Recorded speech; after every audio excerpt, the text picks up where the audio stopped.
இப்போ கிரக பொருத்தம் சார்ந்து புதுசாக இன்னொரு டெக்னிக் நான் உங்களுக்கு சொல்லித்தர போகிறேன். ஃபஸ்ட்டு கிரக பொருத்தம்னா என்ன அப்படிங்கிறத நீங்கள் புரிஞ்சுக்கணும். யார் 2 பேருக்கு பொருத்தம் பார்க்கலையோ அந்த 2 ஜாதகத்தையும் கையில் எடுத்துக்கங்க. அந்த 2 ஜாதகத்தையும் எடுத்துகிட்டு ஒரு ஒயிட் பேப்பர் எடுத்து கட்டத்தை வரைங்க.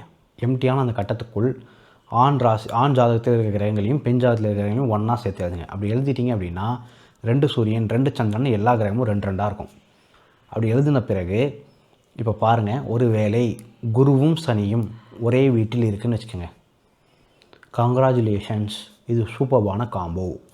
எதுக்கு அப்படின்னா, குரு சனி யாருக்கெல்லாம் சேருதோ அவங்களுக்கு பொருளாதாரத்தில் பெரிய வளர்ச்சி திருமணத்துக்கு பிறகு நடக்கும். புரியுதுங்களா?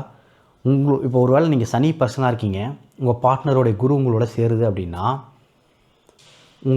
உங்களுடைய ப்ரொஃபஷனல் லைஃப்பில் குரு பர்சன் வந்த பிறகு பெரிய மேன்மை அபண்டன்ட்டான வெல்த் கிடைக்கும், அபண்டன்ஸான ஆப்பர்ச்சுனிட்டிஸ் கிடைக்கும். புரியுதுங்களா? ஸோ குரு பர்சன் வந்த அப்புறம் உங்கள் லைஃபே மாறும். அதே போல் குரு பர்சனுக்கும் சனி பர்சனால் நிறைய வேலைகள் தடைப்பட்டு இருந்துச்சுன்னா அந்த வேலைகள்லாம் சிறப்பாக நடந்து முடியும். ஸோ ப்ரொஃபஷ்னல் லைஃபுக்கு குரு சனி சேர்க்கை ஹையஸ்ட்டு பெனிஃபிட்டை கொடுக்கக்கூடிய சேர்க்கை. ஆனால் ஒரே ஒரு சிக்கல் இருக்குது. குருங்கிறது குழந்தையை ரெப்ரசன்ட் பண்ணக்கூடிய கிரகம், சனிங்கிறது மந்தத்தை ரெப்ரசன்ட் பண்ணக்கூடிய கிரகம். ஸோ இவங்க 2 பேர் சேர்க்கை ஆன பிறகு ஒன்று குழந்தை பிறப்பில் சின்ன தாமதங்கள் ஏற்படும், இல்லை குழந்தை பிறந்த பிறகு அவங்களை வளர்ப்பதில் 2 பேருக்கும் சில கருத்துவாறுகள் ஏற்படும்.